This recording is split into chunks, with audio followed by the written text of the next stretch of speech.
Bienvenue sur le plateau média du Monde Nouveau, ici à Montpellier pour la 5e édition déjà de ce forum. Nous accueillons aujourd'hui Abdelali El Badawi, qui est le fondateur de Banlieue Santé. Alors Banlieue Santé, déjà, est-ce que vous pouvez nous expliquer qu'est-ce que c'est ? Bien sûr, merci de cette invitation. Bonjour à tous et à toutes.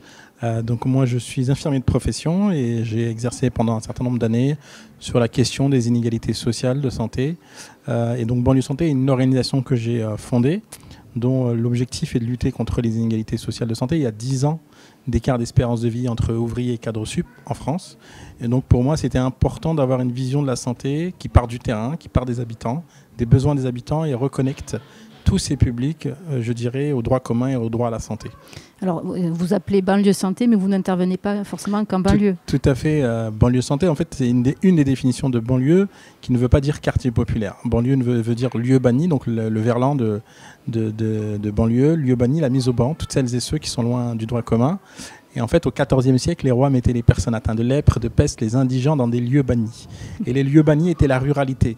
Donc en réalité, le mot banlieue, c'est toutes celles et ceux qui sont loin du droit commun, du droit à la santé. Et donc pour nous, c'est important d'embarquer l'ensemble des patients qui viennent soit des quartiers populaires ou des zones rurales et qui ont un besoin d'accès à la santé. On le voit, les déserts médicaux avancent effectivement. J'imagine que vous le constatez vous aussi au quotidien sur le terrain.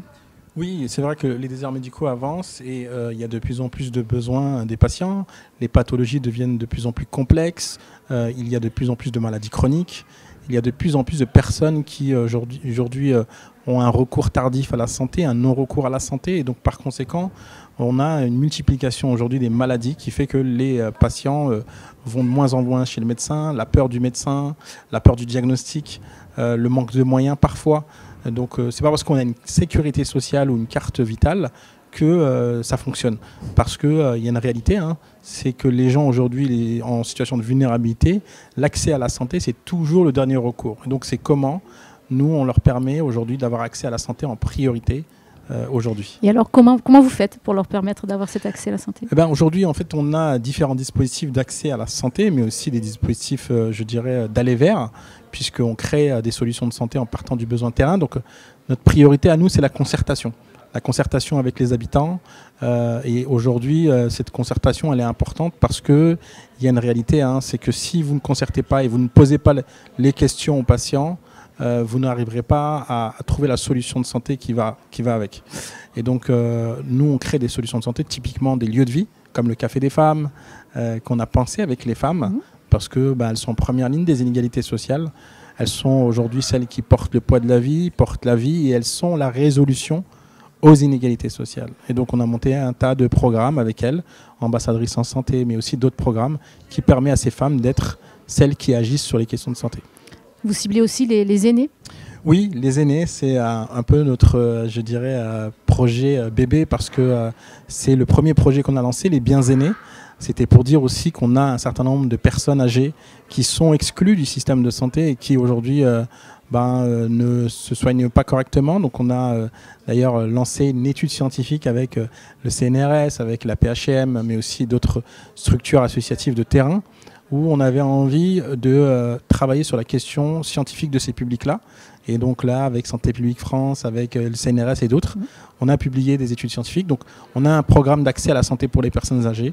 Et d'ailleurs, on ouvre bientôt un lieu pour eux, intergénérationnel à Marseille, dans 800 mètres carrés à peu près, avec le soutien de la collectivité, des acteurs associatifs, mais aussi d'Euromède et d'autres instances comme l'Agence régionale de santé.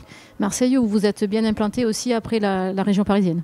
Oui, on a effectivement, initialement, on est né en région parisienne, en banlieue parisienne, dans le 93 pour être exact.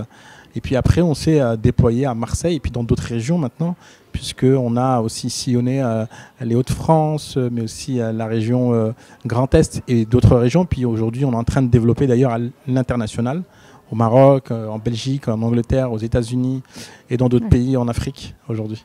C'est une belle réussite. Depuis 2018, l'association a été lancée en 2018.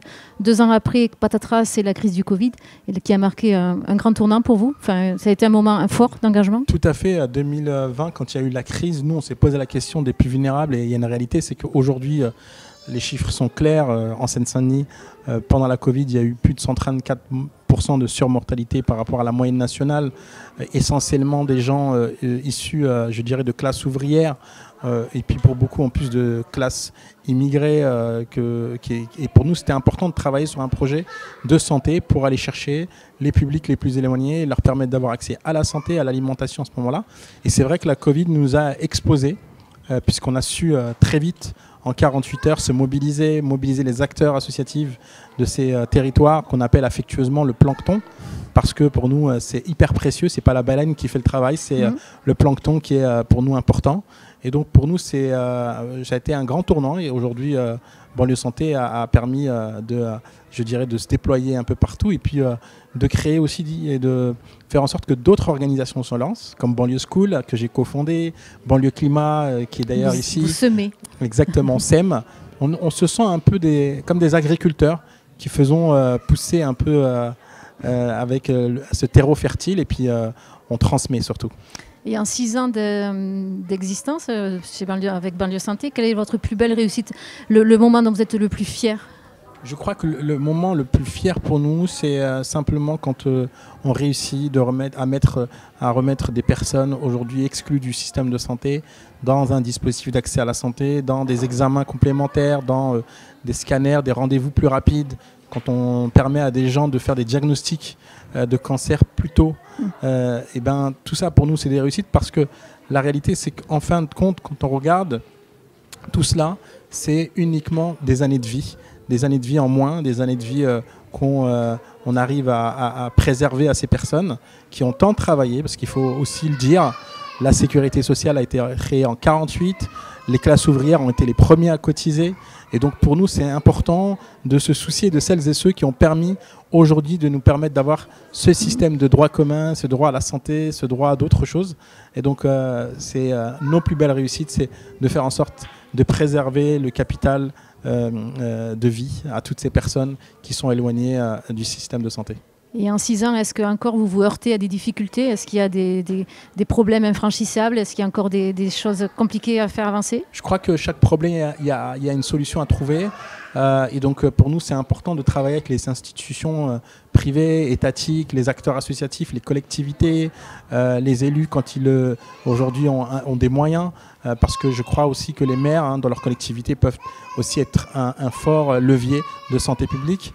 Et puis aujourd'hui, on a la conviction que notre travail est un travail dont je dirais, les habitants ont besoin. Et donc pour nous, c'est une priorité aujourd'hui de faire en sorte qu'on agisse collectivement pour réussir à lutter contre les inégalités sociales de santé, parce qu'il y a une réalité, c'est que souvent dans notre société, la santé n'est pas perçue comme une priorité, alors que dès qu'on aura compris que la santé est une priorité et qu'on prendra soin des gens les plus vulnérables, notre société ira mieux.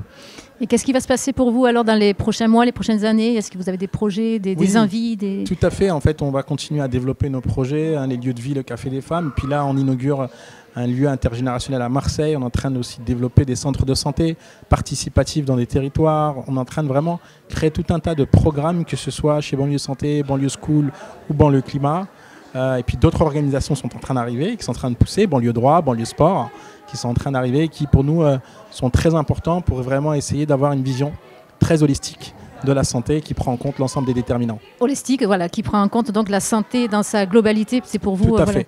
C'est hyper important pour nous de prendre sa santé dans sa globalité, parce que la santé, c'est pas uniquement l'absence de symptômes et de maladies. La santé est et je dirais pour nous important de la voir de manière très holistique, parce que prendre en compte la culture, le logement, le bien manger, le sport, etc. sont des déterminants sociaux de santé. Donc voir les publics les plus éloignés avec cette approche-là, c'est hyper précieux pour nous.